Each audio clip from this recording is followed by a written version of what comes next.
At 18, I thought my life had finally begun. I had dreams, freedom, a future that stretched out like the endless sky. But all of that shattered the day my stepmother made a choice that would bind me to a man I had never met.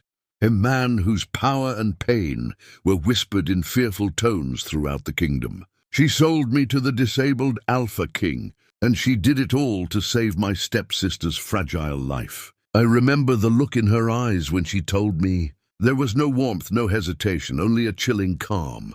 "It's for her," she said. "She needs this more than you." My heart twisted in confusion and anger. How could the woman who raised me, or at least pretended to care, think she could exchange me like a piece of gold? And yet, when I looked at my stepsister, lying pale and shivering in her sickbed, I couldn't hate her. My chest ached with the weight of impossible choices. The journey to the Alpha King's castle was long and terrifying.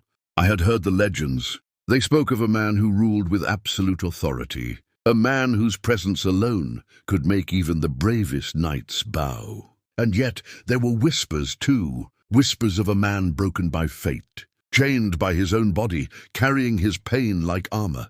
I couldn't tell which version of him awaited me. When I arrived, the castle loomed like a fortress of ice and shadows. The air was heavy, carrying a scent of old stone and secrecy. Guards escorted me through vast halls, their eyes unreadable, their silence deafening. And then I saw him, the Alpha King, disabled, yes, confined to a wheelchair, but commanding every inch of the room with a presence that made the air itself tremble. His eyes were sharp, piercing, studying me in a way that made me feel exposed, fragile yet oddly seen. He didn't speak at first. He didn't need to. The power in his silence spoke volumes. I could feel the weight of his pain, the solitude he carried. And yet there was something in his gaze, something beneath the fearsome legend, a flicker of curiosity, maybe even longing. Days turned into nights as I learned the rules of his world, the unspoken hierarchy,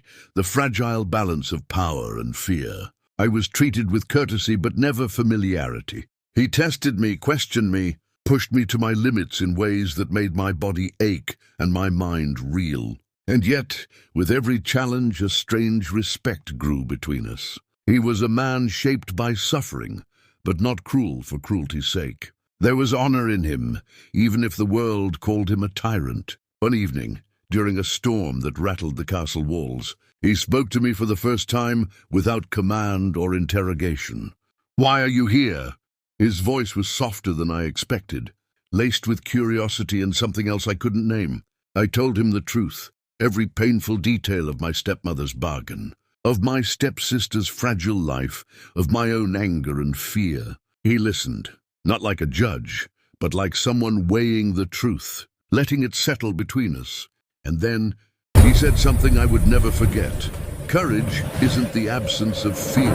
It's choosing to face it even when your heart breaks. His words struck me, echoing in the emptiness I hadn't realized was in my own chest. Days passed, and the lines between fear and understanding blurred.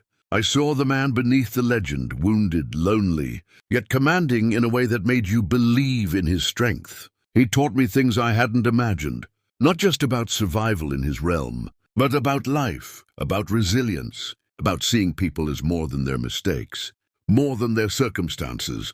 And slowly, as we shared those stolen moments of truth and vulnerability, a bond formed, a connection neither of us expected, a fragile thread of trust and something deeper. Then came the night I discovered the truth about his disability. It was not just fate or accident. It was betrayal, a cruel twist that left him confined, yet unbroken in spirit. I saw the rage, the grief, the loneliness that no throne or power could mask. And in that moment, my fear of him melted away, replaced by empathy, by a fierce desire to stand by him, to fight alongside him, to see the man beneath the title. The day came when my stepsister recovered, her life saved by the bargain I had endured. My stepmother's relief was palpable, but it was hollow to me now.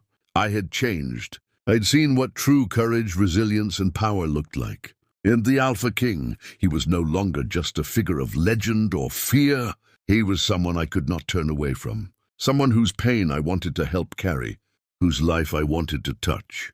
Not because of duty, but because of choice. In the end, I realized that being sold was not the end of my story. It was the beginning of understanding, of seeing the complexities of human heart, of facing fear, and of discovering unexpected strength.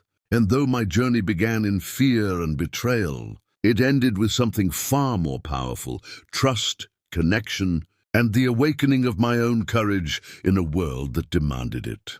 Because sometimes the chains we are forced to bear are not prisons, they are doors. Doors that lead us to who we are meant to become, to the people we are meant to meet, and to the truths we were never ready to face. Until now,